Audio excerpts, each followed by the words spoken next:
Hi. So this was supposed to have been about session 2 of my dialysis.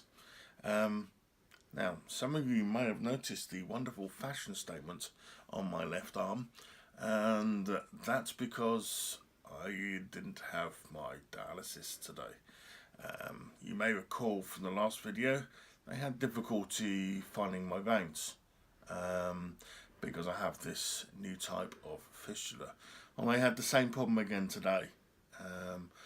And after 4 attempts, they tried a different vein, and on the 5th attempt, they managed to go a little too far, tag the nerve, which hurt a lot and caused a major blow.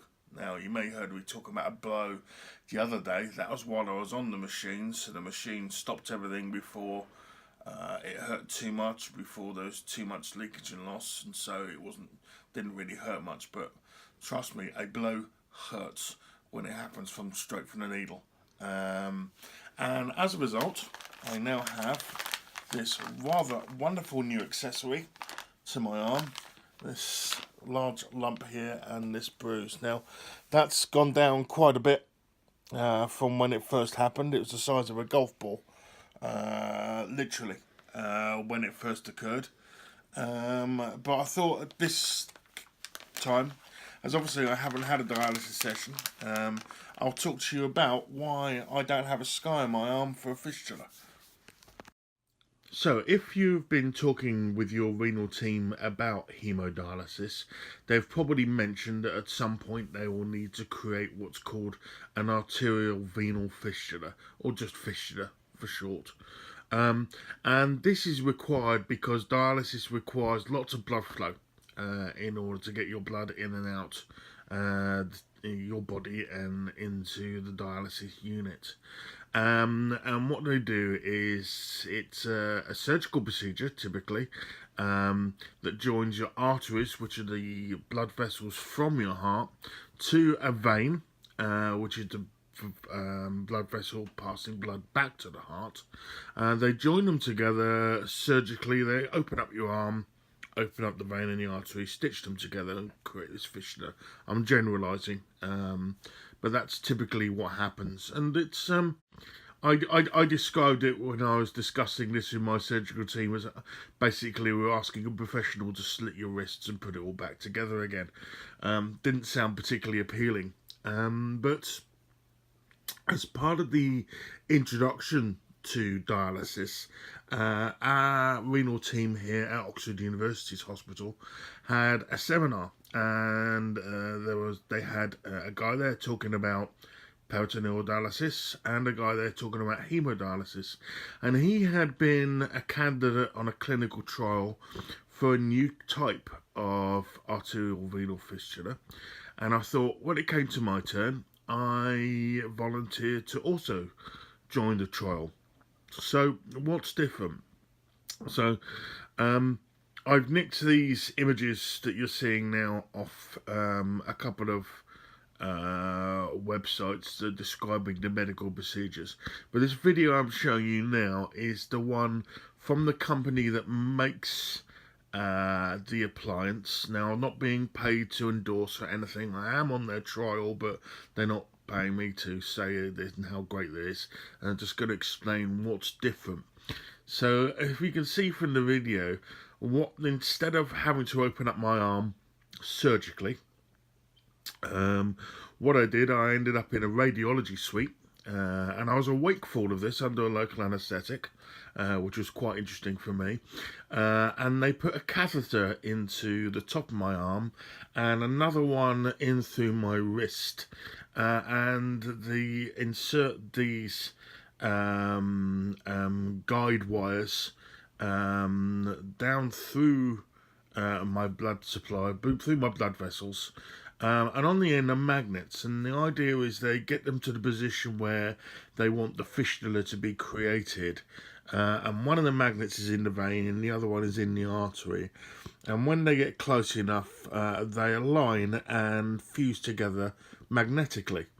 At which point, they then shoot a bolt of RF energy through these electrodes that are now in my arm, and they fuse together the blood vessels. And that was interesting. It's kind of like having a really big electric shock. Wasn't painful because I was under the local anaesthetic, but it was still there was quite a shock involved. But I wouldn't say it was too bad. I was expecting it. They give you a countdown of when it's going to happen. And then they extract everything, and they have to insert a coil, which helps make sure the blood flow goes the right way or restricts it in certain ways. I'm not the surgeon, so I don't know the exact details, but they insert a coil into your arm as well, and then they wait for it to mature. Surgery, you have to wait for it to mature as well, and you have various ultrasound scans, and after a number of weeks, the fistula is ready for use. Now, as I say, the problem with mine is it's invisible, and I remember I've had a number of conversations with doctors who have gone, "Where's your fistula?" And it's there. You have to listen with a stethoscope. You can't see it enough. I've got a wristband on my arm that says there's a fistula on my left arm, because you're not supposed to have blood pressure or any needles stuck in your arm. But I still had problems with your medical staff going for my left arm. So, no, you can't have had your fistula yet. It's not. There's no scar, but it is there. So that's been fun. But one of the things they can do surgically is they can lift the veins and the arteries so they're slightly closer to the skin and the surface of your arm, which makes needling easier.